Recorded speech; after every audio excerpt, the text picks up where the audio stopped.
AG சம்பத்தனன் தலைமையில் ஒரு குழு ஒரு குடும்பத்தையும் சந்தித்து பொருளாதார சூழலை ஆய்வு செய்து நம்முடைய கட்சிக்கு ஒரு ரெக்கமெண்டேஷன் கொடுப்பாங்க.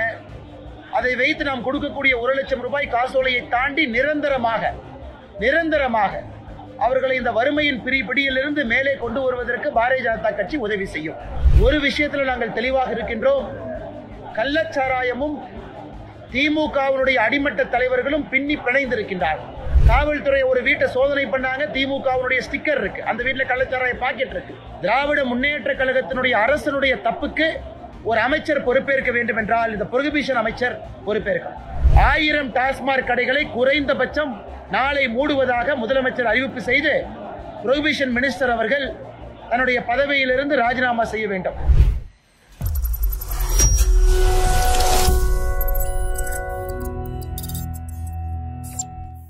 பாரதிய ஜனதா கட்சி முதல் கட்டமாக உதவி செய்ய வேண்டும் என்று முடிவெடுத்திருக்கின்றோம். இரண்டாவது, அந்த குடும்பம் ஒரு 15 நாள் கழிச்சு அண்ணன் ஏஜி சம்பத் அவர்கள் தலைமையில் ஒரு குழு ஒரு குடும்பத்துக்கும் சென்று மத்திய அரசினுடைய திட்டத்தை கொண்டு வருவதற்கு ஒரு ஆய்வறிக்கை சமர்ப்பிப்பாங்க. நாங்க பார்த்த அந்த 29 குடும்பத்தில் 4-5 குடும்பங்கள் மோடி வீடு வேண்டும், முத்ரா திட்டம் வேண்டும் என்று கேட்டிருக்கின்றார்கள். அதனால் ஒரு குடும்பத்திற்குமே ஒரு அரசு மத்திய அரசினுடைய திட்டத்தை கொண்டு வருவதற்கு ஏஜி சம்பத்தனன் தலைமையில் ஒரு குழு ஒரு குடும்பத்தையும் சந்தித்து பொருளாதார சூழலை ஆய்வு செய்து நம்முடைய கட்சிக்கு ஒரு ரெக்கமெண்டேஷன் கொடுப்பாங்க. அதை வைத்து நாம் கொடுக்கக்கூடிய 1 லட்சம் ரூபாய் காசோலையை தாண்டி நிரந்தரமாக அவர்களை இந்த வறுமையின் பிடியிலிருந்து மேலே கொண்டு வருவதற்கு பாரதிய ஜனதா கட்சி உதவி செய்யும். இன்று காலை நம்முடைய உள்துறை அமைச்சர் திரு அமித்ஷா அவர்கள் தொலைபேசி மூலமாக எங்கிட்ட பேசினாங்க. தேசிய தலைவர் திரு JP நட்டா ஐயா அவங்க பேசினாங்க. இருவரும் கூட விசாரிச்சாங்க என்ன நடக்குது, எல்லாம் சந்தித்த பிறகு ஒரு அறிக்கை அனுப்ப சொல்லியிருக்கிறாங்க. என்ன நடந்தது, என்ன சூழ்நிலை கள்ளக்குறிச்சியில் இருக்கு, இந்த பகுதியில் இருக்குன்னு நான் உங்களை எல்லாம் சந்தித்த பிறகு உள்துறை அமைச்சர் அவர்களுக்கும் தேசிய தலைவர் அவர்களுக்கும் தொலைபேசி மூலமாக இந்த கள நிலவரத்தை எடுத்துரைக்க உள்ளேன். நாங்கள் இந்த நேரத்தில் பாரதிய ஜனதா கட்சி செய்யக்கூடிய முதல் வேலை, உள்துறை அமைச்சர் அமித்ஷாஜி அவர்களிடம் நாம் வைக்கக்கூடிய முதல் கோரிக்கை CBI என்கொயரி முதல்ல கேட்க போறோம். காரணம், இங்கே எல்லாம் சந்தித்த பிறகு கடந்த 3-4 மணி நேரமாக எல்லா குடும்பத்தையும் பார்த்த பிறகு ஒரு விஷயத்தில் நாங்கள் தெளிவாக இருக்கின்றோம். கள்ளச்சாராயமும் திமுகவினுடைய அடிமட்ட தலைவர்களும் பின்னி பிணைந்திருக்கின்றார்கள். கொஞ்ச நேரத்துக்கு முன்னாடி காவல்துறை ஒரு வீட்டை சோதனை பண்ணாங்க, திமுகவினுடைய ஸ்டிக்கர் இருக்கு, அந்த வீட்டில் கள்ளச்சாராய பாக்கெட் இருக்கு. அதுவும் இது ஏதோ கிராம பகுதியோ மலை பகுதியோ இல்லை, கள்ளக்குறிச்சி மாவட்டத்தினுடைய தலைநகரத்தினுடைய மைய புள்ளியில போலீஸ் ஸ்டேஷன்ல இருந்து 150 மீட்டர், டிஸ்ட்ரிக்ட் கோர்ட் காம்ப்ளெக்ஸ்ல இருந்து 200 மீட்டர், இவ்வளவு தூரத்தில் இருக்கக்கூடிய பகுதியில் இந்த கள்ளச்சாராய விற்பனை நடந்திருக்கு. உள்ளே சென்று மருத்துவர்கள்ட்ட பேசும் பொழுது யாரெல்லாம் சீரியஸா இருக்காங்களோ அவங்க எல்லாமே குறைந்தபட்சம் ஒரு 3-4 எபிசோட், அதாவது 2-3 நாட்களாக குடித்திருப்பதற்கான அறிகுறிகள் தென்படுவதாக சொல்லி இருக்கின்றார்கள். நேற்று காலையிலே முதல் உயிர் காலை 6:10 முதல் உயிர் போனதாக பதிவு செஞ்சிருக்கிறாங்க. ஆனா இது 3 நாட்களாக யாரெல்லாம் ரொம்ப சீரியஸா இருக்காங்களோ 2-3 பாக்கெட்டு வேறு காலகட்டத்திலே அவர்கள் அருந்தி இருக்க வேண்டும். அப்படி என்றால் இது ஒரு நேரத்தில் இது நடந்ததாக தெரியவில்லை. சர்வசாதாரணமாக எல்லா இடத்திலும் இந்த கள்ளச்சாராயம் புழங்குவதை நாம் பார்க்கிறோம். அதனால் உள்துறை அமைச்சர்கள்ட்ட அமித்ஷா அவர்களிடம் கேட்பது உடனடியாக CBI என்கொயரி. ஏன்னா கடந்த முறை செங்கல்பட்டு மரக்காணத்தில் 22 பேர் அப்பாவி நம்முடைய சொந்தங்கள் இறந்த பொழுது அப்பவே நாம சொந்தம், அதனுடைய முதல் குற்றவாளி அந்த மருவூர் அந்த குற்றவாளி அவர்களுக்கும் செஞ்சி மஸ்தான் அவர்களுக்கும் தொடர்பு இருப்பதாக பாரதிய ஜனதா கட்சி நாம் குற்றச்சாட்டு வைத்திருந்தோம். அந்த மருவூர் ராஜாவுக்கும் செஞ்சி மஸ்தானுக்கும் இருக்கக்கூடிய தொடர்பை, அமைச்சர்கள் இருக்கக்கூடிய தொடர்பை புகைப்பட ஆதாரத்தோடு வெளியிட்டிருந்தோம். அதன் பிறகு எந்த நடவடிக்கை எடுக்கல. போன ஆண்டு முதலமைச்சர் அவங்க சொன்னாங்க இதான் கடைசி சாவு, இனி நடக்காதுன்னு சொன்னாங்க. ஆனா இன்னைக்கு 38 தாண்டி சாவு எண்ணிக்கை அதிகமாகி கொண்டிருக்கிறது. 140க்கு மேற்பட்டவர்கள் இந்த மருத்துவக் கல்லூரிக்கு வந்திருக்கிறாங்க. 140க்கு மேற்பட்டவங்க. நான் பார்த்த வரையிலே 15 பேர் உயிருக்கு போராடி கொண்டிருக்கின்றார்கள். ஒரு 20 பேர் அவுட் ஆஃப் டேஞ்சர்ல இருக்கிறாங்க. அவர்களுக்கு தேவையான எல்லா சிகிச்சையும் நம்முடைய மருத்துவர்கள் அளித்தாலும் கூட நமக்கு தெரியும் கள்ளச்சாராயத்தை பொறுத்தவரை குறிப்பாக இந்த மெத்தனால் அருந்து இருந்தால் முதற்கட்ட சிகிச்சை எத்தனால், அதற்கான எல்லா அந்த அந்த நச்சுத்தன்மையை முறிப்பதற்கான எல்லா முயற்சி எடுத்துக்கிட்டு இருக்கிறாங்க. ஆனா இந்த நேரத்தில் எங்களுடைய கோரிக்கை, முதலமைச்சர் அவங்க சொல்றாங்க, இல்ல நான் one man commission of enquiry அமைச்சிருக்கிறோம், நான் ரொம்ப வருந்துறேன் முதலமைச்சர் சொல்றாங்க. குறைந்தபட்சம் தார்மீக பொறுப்பெடுத்து புரோகிபிஷன் மினிஸ்டராக இருக்கக்கூடிய முத்துசாமி அவர்கள் உடனடியாக ராஜினாமா பண்ணணும். ஏன்னா அவருடைய வேலையே இந்த கள்ளச்சாராயத்தை தடுப்பதுதான். அதை செய்யாமல் அரசு இருக்கு. முத்துசாமி அவர்கள் என்கின்ற தனிமனிதன் தப்புன்னு சொல்லிங்க. திராவிட முன்னேற்ற கழகத்தினுடைய அரசனுடைய தப்புக்கு ஒரு அமைச்சர் பொறுப்பேற்க வேண்டும் என்றால் இந்த புரோகிபிஷன் அமைச்சர் பொறுப்பேற்கணும். இரண்டாவது, முதலமைச்சர் அவர்கள் நம்முடைய தமிழகத்தினுடைய புரோகிபிஷன் பாலிசி, அவங்களுடைய தேர்தல் அறிக்கை 2021 360வது பாயிண்ட், யாராவது பத்திரிகை நண்பர்கள் படிப்பதற்கு வாய்ப்பு இருந்தா படிச்சு பாருங்க. ஒரு கட்டமாக சாராயத்தை குறைப்பதற்கான முயற்சி எடுப்போம், டி அடிக்ஷன் சென்டர்ஸ் கொண்டு வருவோம் என்று 360வது பாயிண்டா சொல்லியிருக்கிறாங்க. ஆனா இன்னைக்கு டாஸ்மார்க்கினுடைய வருமானம் ஒரு ஆண்டுக்கும் 18% 22% உயர்ந்து கொண்டிருக்கிறது. அப்படி இருக்கும் பொழுது புரோகிபிஷன் பாலிசியே ஃபெயிலியர். அதை முதலமைச்சர் ஒப்புக்கொண்டு தார்மீக பொறுப்பேற்று அந்த புரோகிபிஷன் பாலிசியை செட் பண்ணணும்.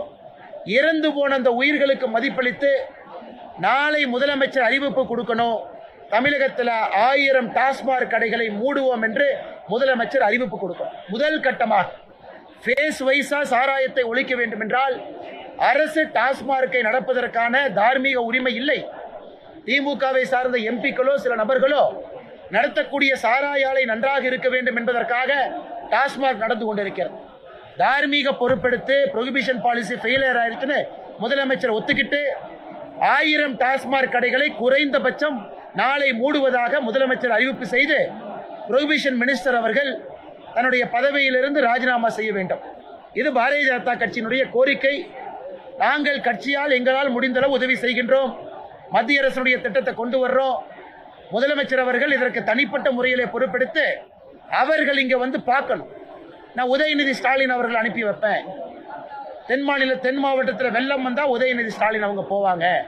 கள்ளக்குறிச்சியில மக்கள் இறந்தா உதயநிதி ஸ்டாலின் வருவாங்க.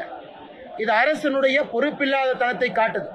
முதலமைச்சர் அவர்கள் இதுக்கு வரலினா எதுக்கு போவாரு? அரசனுடைய தலையாய கடமை ஒரு குடிமகனுடைய உயிரை பாதுகாப்பது அரசனுடைய முதல் கடமை.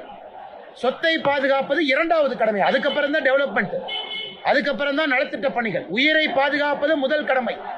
ஆனா இன்னை உயிரை பாதுகாப்பதற்கே திராவிட முன்னேற்ற கழகத்தினுடைய அரசு அவங்களால செயல்படுத்தப்பட முடியல, செயல்படுத்தல. அப்படி இருக்கும் பொழுது முதலமைச்சர் உடனடியாக கள்ளக்குறிச்சிக்கு வரணும். துரிதமாக முதலமைச்சர் இங்கே இருக்க வேண்டும். கேம்ப் இருக்கணும், முதலமைச்சருடைய கேம்ப். எல்லா கிராமத்துக்கு போகணும். 2 கிராமத்தில் இன்னைக்கு உயிர் பலி 2 கிராமத்தில் சொல்லியிருக்கிறார். அதனால மாதவச்சேரிக்கும் போகணும். இங்க இருக்கக்கூடிய கள்ளக்குறிச்சியினுடைய மையப்பகுதியில் இருக்கக்கூடிய கருணாபுரத்துக்கு போகணும். நான் உதயநிதி ஸ்டாலின் அனுப்பி வைப்பேன்னா இங்கேயும் குடும்ப அரசியல், இங்கேயும் நெப்பாட்டிசம், இங்கேயும் குடும்ப அரசியலை முன்னிலைப்படுத்தி முதலமைச்சர் அவர்கள் இதே அரசியல் பண்ணிட்டு இருக்காங்க. அதனால் எங்களுடைய குறைந்தபட்ச எதிர்பார்ப்பு புரோகிபிஷன் மினிஸ்டருடைய ராஜினாமா, இந்த உயிர்களுக்கு மதிப்பளித்து 1000 டாஸ்மாக் கடைகளுடைய மூடல், புரோகிபிஷன் பாலிசி புது பாலிசியை கொண்டு வரணும். மிக முக்கியமாக முதலமைச்சர் இங்கே பார்க்கணும். கட்சியால் முடிந்த உதவியை நாங்கள் செய்ய போகின்றோம்.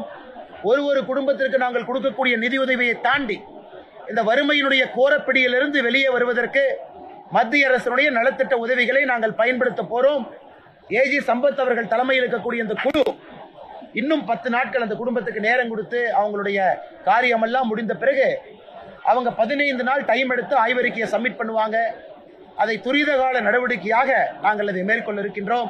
இது உண்மைதாங்கண்ணா, இது உண்மைதான். இன்னைக்கு என்னன்னா, வரும்போது ரிட்டையர்ட் சப் இன்ஸ்பெக்டரை பார்த்து கேட்டார், ஐயா மாவட்ட ஆட்சியர் மாவட்ட காவல்துறை கண்காணிப்பாளர் 2 பேருமே 2 கண்கள். சட்டம் ஒழுங்கு ஆட்சியர் கையிலே இருக்கு, சட்டம் ஒழுங்கு காவல்துறை கண்காணிப்பாளர் கையிலே இருக்கு. ஆனா நீங்க காவல்துறை கண்காணிப்பாளரை சஸ்பெண்ட் பண்ணிட்டு மாவட்ட ஆட்சியர் இடமாற்றம் பண்றீங்களே, என்னங்க ஐயா நியாயம்? ஒரு ரிட்டையர்ட் சப் இன்ஸ்பெக்டர் நம்ம வரும்பொழுது கேட்டாங்க, இல்லைங்களா நான் பிரஸ் மீட்ல பேசுறேன். ஆனா இன்னைக்கு குண்டா சட்டம் யாரு மேல போடணும்னா இவங்க மேல போடணும். குண்டா சட்டமே இதுக்கு தான். முதலமைச்சர் அவர்கள் பதில் சொல்லணும். கடந்த 2.5 ஆண்டுகள்ல கள்ளச்சாராயம் காய்ச்சுபவர்கள் எத்தனை பேருக்கு மேல குண்டா சட்டம் போட்டாங்க? எதுவுமே இருக்காது. சோசியல் மீடியால பதிவு போடுறவங்க மேல குண்டா சட்டம், கள்ளச்சாராயம் காய்ச்சறவங்க மேல குண்டா சட்டம் போட்டா தான் அந்த சிஸ்டமே அழியும். கள்ளச்சாராயம்ங்கிறது ஒரு நெட்வொர்க். குண்டா சட்டம் போட்டு மொத்தமா ஒரு வருஷம் உள்ள போனா தான் அவங்க டிஸ்டர்ப் ஆவாங்க. அப்பதான் இந்த ஈகோ சிஸ்டம் அழியும். நம்ம 107, 110 சிஆர்பிசின்னு ஒரு சட்டம் இருக்கு. குறிப்பாக இந்த கள்ளச்சாராயம் காட்சி மாட்டினவங்களை 6 மாதத்திற்கு ஒரு முறை கிடுக்குப்பிடி போடுவாங்க. 107, 110 சிஆர்பிசியில அவங்கள பவுண்ட் ஓவர் என்கிற சொற்றோட பயன்படுத்தி பவுண்ட் பண்ணி வைப்பாங்க, ஃபைன் போட்டு வைப்பாங்க. மாவட்ட ஆட்சியர் ஃபைன் போடுவாங்க, தாசில்தார் ஃபைன் போடுவாங்க. 1 லட்சம், 2 லட்சம், 5 லட்சம் கட்டுங்க. எத்தனை பேருக்கு மேல கள்ளக்குறிச்சியில போட்டிருக்காங்க? அல்லது மாநிலத்தில் எத்தனை பேர்த்தின் மீது 107, 110 சிஆர்பிசி கீழ் நடவடிக்கை எடுத்திருக்கிறாங்க, குண்டா சட்டத்தின் கீழ் நடவடிக்கை எடுத்திருக்கிறாங்க. சும்மா போய் ஒரு தகர குடத்தை உடைச்சோம், ஒரு 100 லிட்டர் காமிச்சோம், கணக்கு காமிச்சுங்கிறது கணக்கு எழுதுறதுக்கான இது. மற்றபடி நடவடிக்கை சீரியஸா நடவடிக்கை எடுக்கல. காரணம், ஒரு பக்கம் டாஸ்மார்க், ஒரு பக்கம் திமுகவினுடைய மூத்த தலைவர்கள் நடத்தக்கூடிய சாராய ஆலைகள். அப்படி இருக்கும் பொழுது அங்க போய் குடிக்கிறவங்க அடிக்ட் ஆகிறாங்க. ஒரு கோட்டர் 120 ரூபா வாங்க முடியாதவங்க பாக்கெட் சாராயம் 30 ரூபாய்க்கு வாங்குறாங்க. அதுதான் உண்மை. இறந்து போனவங்க யாருங்க? அன்றாடம் காட்சிகள். இறந்து போனவங்க வறுமை கோட்டு கீழே இருக்கிறவங்க. ஸோ அவங்கனால போய் தினமும் டாஸ்மார்க்ல குடிக்க முடியாது. IMFL, Indian mat foreign liquor குடிக்க முடியாது.